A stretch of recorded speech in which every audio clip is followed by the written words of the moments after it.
예레미야 12장 1절 2절 같이 읽겠습니다.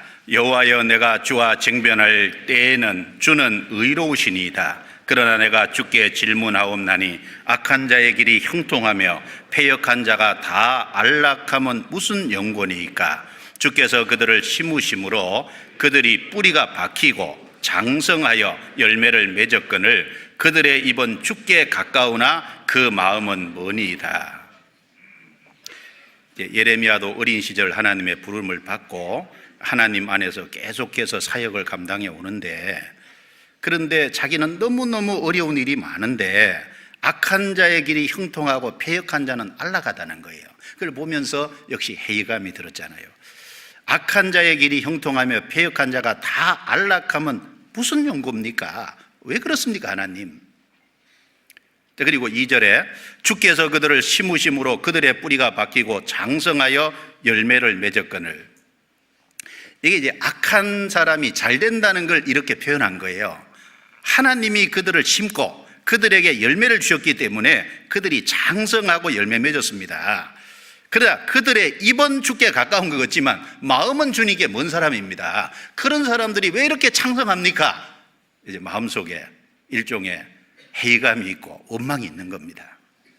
하나님께서 뒤에 보면 책망하시잖아요. 5절에 내가 보행자와 함께 달려도 피곤하면 어찌 능히 말과 경주하겠느냐? 내가 평안한 땅에서 무사하려니와 요단의 창이란 땅에서는 어찌하겠느냐?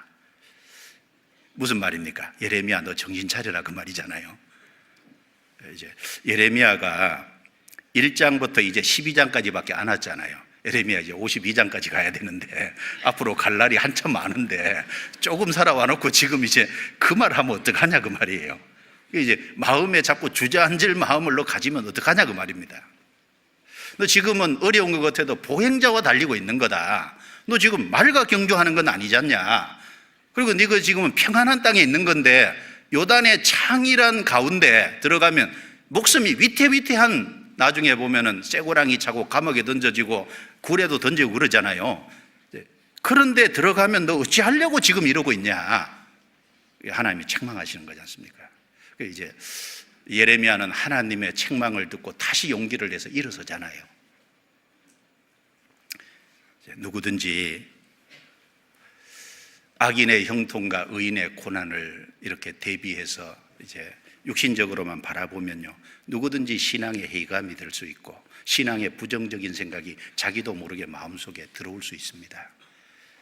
말라기 시대 그랬던 것처럼, 그리고 구약시대 많은 믿음의 선진들이 그런 것을 겪었던 것처럼 우리 시대는 훨씬 더 타락한 시대입니다. 우리 시대는 더더욱 그런 마음이 들어올 수 있어요. 성경 누가복음 18장 찾아보겠습니다. 누가복음 18장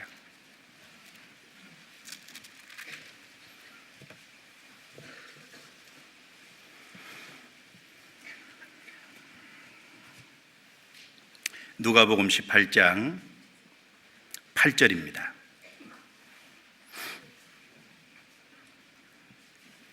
같이 읽어보겠습니다.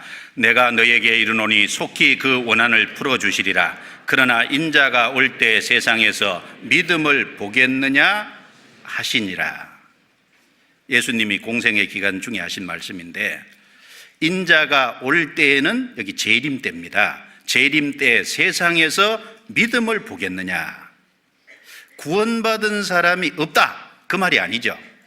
구원받은 사람이 있는데 여기서 믿음을 보겠느냐, 이 말은 18장 1절부터 7절을 하고 8절을 말씀하신 겁니다. 무엇입니까? 이 가부가요, 불의한 재판관에게 자기 원한을 들어달라고, 이 불의한 재판관이 듣지도 않는데 계속 찾아가서 강청함으로 기어코 불의한 재판관에게 그 요구사항을 드러내는 거잖아요. 얻어내는. 그렇게 이제 하나님의 약속을 믿고 끝까지 하나님께 기대고 하나님께 간절히 구해서 하나님에게 응답을 받는 그런 간절한 열망과 열정을 가진, 그런 믿음을 가진 신앙을 가진 사람이 적을 거다, 그 말입니다. 구원받은 사람은 꽤 있어도 그런 사람은 적을 걸 말씀하신 거예요. 세상에서 믿음을 보겠느냐? 우리는 마지막 시대에 삽니다. 특별히 이제 신앙이 부정적이고 회의적인 것이 많이 들어올 수 있는 시대입니다. 그래서 요한계시록 3장에 7교회 중에 마지막 교회가 라오디게아 교회잖아요. 라오디게아 교회의 모습을 거기 말씀해 놨는데, 요한계시록 3장 15절 16절에 보면 차지도 않고 더웁지도 않고 미지근하다. 너희가 이같이 미지근하여 차지도 않고 더웁지도 아니하니 내 입에서 너를 토하여 내치리라 책망을 하셨지 않습니까? 우리 시대의 신앙의 모습입니다.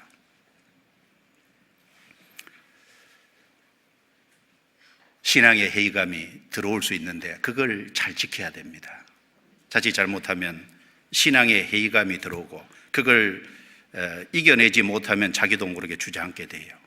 어떤 사람, 나는 기도할 만큼 했다. 진짜 기도할 만큼 했어요? 나는 할 만큼 했다. 지쳤다.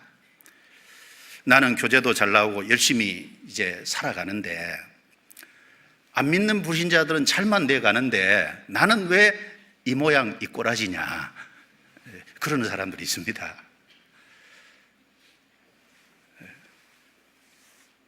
그래서 안 믿는 불신자하고 또 믿는 성도하고 또 이렇게 구분하는 건 그래도 이제 신앙이 있으니까 좀 적어요. 그런데 믿는 성도 중에서 정말 신실하게 살아가는 사람이 있고 적당히 대충 살아가는 사람이 있거든요. 근데 적당히 대충 살아가는 사람이 육신적으로 잘 돼가는 걸 보면 그게 이제 또 문제, 신앙의 회의감을 줄 수 있는 거예요. 옆을 자꾸 보거든요. 모 형제 자매는 신앙생활을 제대로 하지 않는데 시집도 가고 장가도 잘 가대. 근데 나는 시집도 못 가고 장가도 못 가고. 모 형제 자매는 신앙생활을 열심히 하지도 않는데 아파트도 사고 세상적으로 유명하게 잘 나가대. 근데 나는 신앙 안에서 정말 열심히 신앙생활을 하는데 나는 세상적으로 왜 이러냐 그 말이에요. 어떤 형제 자매는 신앙생활을 잘 안 하는데 건강하기만 하던데 나는 교회 안에서 열심히 봉사하느라고, 나는 병치레하느라고 바쁘다고. 대학생들은 가끔 그러죠. 나는 열심히 교회 안에서 봉사하고 그리고 학교 생활도 열심히 하고 두 개 다 잘하려고 하는데 열심히 하기는 했는데 학교 성적이 잘 안 나왔다. 그런데 저 형제 자매는 봉사도 안 하면서 열심히 학교 생활을 안 하면 하니까 그 성적도 잘 나오대. 억울한 마음이 생기잖아요. 하여간 이런 신앙의 회의감들이 자기도 모르게, 그게 불신자하고 비교를 하든 교회 안에서 신실하지 못한 형제 자매하고 비교를 하건 비교를 하기 시작하면 원망과 불평이 들어올 수 있어요. 여러분, 주를 위해 열심히 산 것을요 원망과 불평의 근거로 삼으시면 안 됩니다. 그건 정말 합당치 않아요. 이스라엘 백성들이 광야에서 죽임을 당할 때 특별히 4가지 때문에 죽임을 당했잖아요. 첫 번째는 우상 숭배하다가 죽임을 당했어요. 두 번째는 간음하다가 죽임을 당했어요. 세 번째는요, 주를 시험하다가 죽임을 당했어요. 네 번째는 주를 원망하고 불평하다가 죽임을 당했어요. 그런데 그 4가지 중에 가장 많이 죽임을 당한 게 뭔지 아시죠? 원망하고 불평해서 죽임 당한 게 제일 많아요. 우리 얼른 생각할 때 우상숭배에서 제일 많이 죽었을 것 같은데 우상숭배했을 때 3,000명밖에 안 죽었어요. 간음했을 때 23,000명 하루에, 그리고 토탈 24,000명이 죽었어요. 주를 시험하다가 또 많은 사람이 죽었어요. 근데 가장 많이 죽은 것은 광야에서 엎드러진 이유가 원망과 불평 때문입니다. 왜 원망과 불평을 하나님이 심판하셨을까요? 그건 불신에서 나온 소리거든요. 하나님을 불신하는 것에서 원망과 불평이 나옵니다. 하나님의 약속을 믿지 못하는 데서 원망과 불평이 나오는 거예요. 자, 민수기 14장을 한번 보겠습니다. 민수기 14장.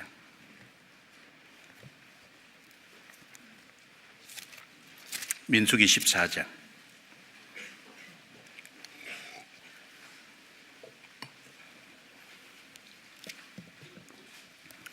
14장 26절부터 제가 읽어보겠습니다.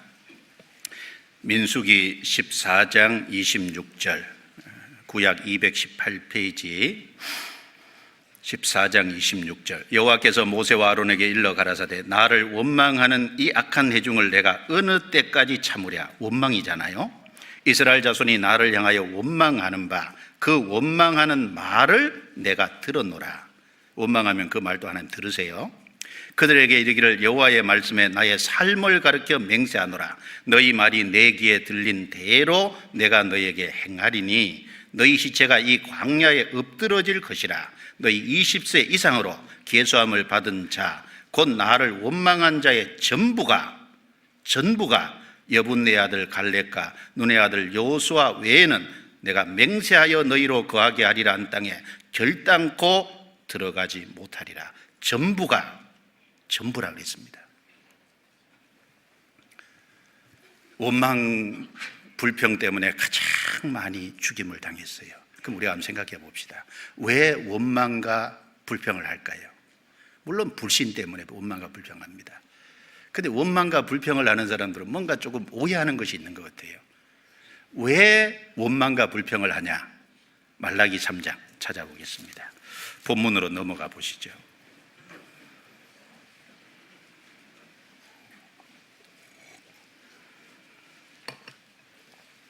말라기 3장 15절.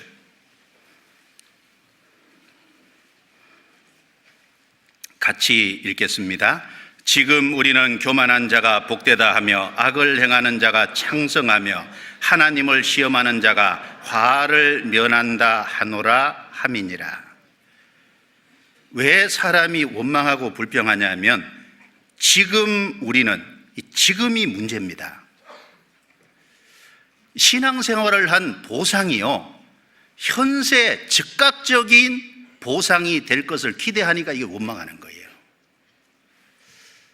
지금 하나님이 지금 보상해 주신다고 약속했을까요? 아닙니다. 하나님은 내가 나의 정한 날 하나님이 보상해 주겠다고 하신 그 때가 있어요. 그때 하나님은 보상해 주십니다. 그런데 사람은 신앙생활을 하는 보상을 지금 현세에서 즉각적으로 받으려고 하기 때문에 내가 신앙생활을 한 것에 대한 보상이 지금 현세에 즉각적으로 안 오니까 원망하고 불평한다 그 말입니다. 그리고 신앙의 보상이 신령한 것으로 하나님이 채워주신다고 약속을 했는데 신앙의 보상이 물질적이고 육신적인 것을 구하기 때문에 원망하고 불평하는 겁니다. 그럼 우리가 한번 생각해 봅시다. 하나님이 언제 우리 신앙생활하는 보상을 지금 현세에서 물질적이고 육신적인 것으로 즉각적으로 해결해 주신다고 약속한 적이 있습니까? 하나님 그러시지 않았습니다. 하나님은 내가 나의 정한 날에 해주시겠다고 했고 하나님은 신령한 것으로 갚아주겠다고 약속한 거예요. 그런데 사람들이 이걸 오해하는 겁니다. 여러분 15절 지금 현세 즉각적으로 물질적으로 육신적으로 보상을 받아야 된다고 생각하면 이런 생각이 올라올 수 있습니다. 그런데 하나님은 17절에 이렇게 말씀했죠. 만군의 여호와가 이르노라 내가 나의 정한 날에 그들로 나의 특별한 소유를 삼을 것이요 또 사람이 자기를 섬기는 아들을 아낀같이 내가 그들을 아끼리니 그때 너희가 돌아와서 의인과 악인이며 하나님을 섬기는 자와 섬기지 아니하는 자를 분별하리라. 예. 하나님은 내가 나의 정한 날 18절에 그때에 하나님이 도와주겠다. 그때 하나님이 보상해 주시겠다고 약속했습니다. 우리 마음에요 하나 없애야 될 것이 있어요. 신앙생활에 대한 보상을 지금 받으려고 하면 안 됩니다. 현세에서 받으시려고 하면 안 됩니다. 그것이 시집가고 장가가는 것이든 그것이 물질적인 것이든 그게 육신의 건강이든 그것이 이 세상에 눈에 보이는 어떤 것이든 하나님이 그것으로 보상을 해준다고 약속한 적이 없습니다. 하나님은 지금 보상해 주시지 않습니다. 주시면 감사하고 안 주셔도 할 수 없는 거예요. 결혼하면 감사하고 결혼 못해도 할 수 없어요. 너무 심한 말입니까? 죄송합니다. 물질이 주어져도 좋고 주어지지 않아도 어쩔 수 없어요. 건강하면 좋고 하나님 주시면 좋죠. 그러나 건강하지 않아도 그게 원망하고 불평할 근거가 되냐 그 말입니다. 우리는 그 이상의 약속을 받은 사람입니다. 우리는 하나님이 정한 날에 하나님께서 그때 특별한 것으로 신령한 것으로 갚아주겠다고 약속을 적어도 받은 사람입니다. 그런데 이제 그런 생각을 갖지 않고 그게 마음이 좁아져서 육신적으로 지금 현세에서 즉각적으로 물질적이고 육신적인 것으로 하나님이 내게 보상해 주시는 것을 바라는 마음이 되면, 그렇게 미혹이 되면 그게 원망하고 불평할 수 있는 근거가 됩니다. 베드로전서 4장 찾아보겠습니다. 베드로전서 4장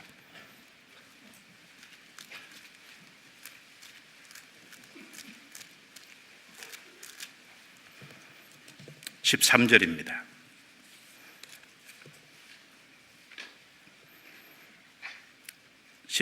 베드로전서 4장 13절 같이 읽겠습니다. 오직 너희가 그리스도의 고난에 참여하는 것으로 즐거워하라. 이는 그의 영광을 나타내실 때에 너희로 즐거워하고 기뻐하게 하려 함이라. 이게 그리스도의 고난에 참여하는 것은 정말 즐거운 일이죠. 그리스도께서 이 세상에서 우리를 구원하시기 위해서 육신을 입고 오셨고 십자가의 그 고난을 받으셨어요. 예수님은 조롱을 받고 멸시를 받고 오해를 받고, 그러나 그 모든 것을 아버지께 맡기고 보복하지 않으셨죠. 그리고 십자가에서 우리를 위해서 죽으셨습니다. 그 주님의 고난을, 뒤를 우리가 쫓아가는 것은 즐거운 일입니다. 정말 영광스러운 일입니다. 자, 고난에 참여하는 것으로 즐거워하라. 이는, 즐거워해야 되는 이유가, 이는 그의 영광을 나타내실 때, 지금입니까? 영광을 나타내실 때입니까? 영광을 나타내실 때 너희로 즐거워하고 기뻐하게 하랴. 지금 기뻐하는 게 아니에요. 영광을 나타내실 때는 주님이 자기 영광을 가지고 재림하실 때입니다. 주님이 오실 때, 그때, 그게 내가 나의 정한 날이에요. 그때 주님은 보상해 주십니다. 반드시 보상해 주십니다. 마태복음 13장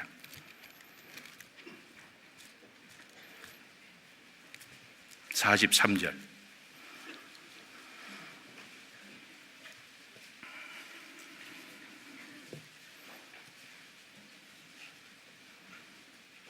같이 읽겠습니다. 그때 의인들은 자기 아버지 나라에서 해와 같이 빛나리라. 귀 있는 자는 들으라. 따라해 주시죠. 그때가 언제입니까? 이제 말라기 3장 16절로 하면은, 17절로 하면 내가 나의 정한 날이에요. 주님이 재림하셔서 주님이 신령한 것으로 갚아주실 때, 그때 의인들은 자기 아버지 나라에서 해와 같이 빛나리라. 귀 있는 자는 들으라. 마음에 귀가 있는, 신앙이 있는 사람은 들으라는 겁니다. 우리는 믿음을 가지고 그때를 보고 살아야 합니다. 악인의 형통은 잠깐이고 의인의 상급은 영원하다는 사실을 기억하셔야 됩니다. 욥기 20장 5절에 악인의 이기는 자랑도 잠시요 사곡한 자의 즐거움도 잠깐이니라 그러셨어요. 악인이 이기는 것, 승리하는 것 같아도 그 이기는 자랑도 잠시입니다. 시편 37편 10절에 잠시 후에 악인이 없어지리니 내가 그것을 자세히 살필지라도 없으리로다. 잠시 후면 악인이 없어져요. 잠시 후에 악인은 영원한 지옥으로 들어갑니다. 욥기 21장 13절에 그날을 형통하게 지나다가 경각간에 음불에 내려가느니라. 제가 여쭤볼게요, 형제자매들. 그거 부럽습니까? 잠시 후에 그렇게 될, 그 잠시가 길게 봐도 몇십 년 안 됩니다. 그런데 그것이 정말 그렇게 부럽습니까? 하나님은 내가 나의 정한 날에 그때 하나님이 신령한 것으로 갚아주신다고 했어요. 에베소 1장 3절에 그리스도 안에서 모든 하늘에 속한 신령한 복으로 너희에게 복 주시되, 신령한 복입니다. 그것은 우리가 이 세상에서 받을 수 있는 것과 차원이 다른 거예요. 그 사실을 믿는다면 이 세상에서 보상 없는 선행도 계속할 수 있습니다. 그것이 신앙입니다.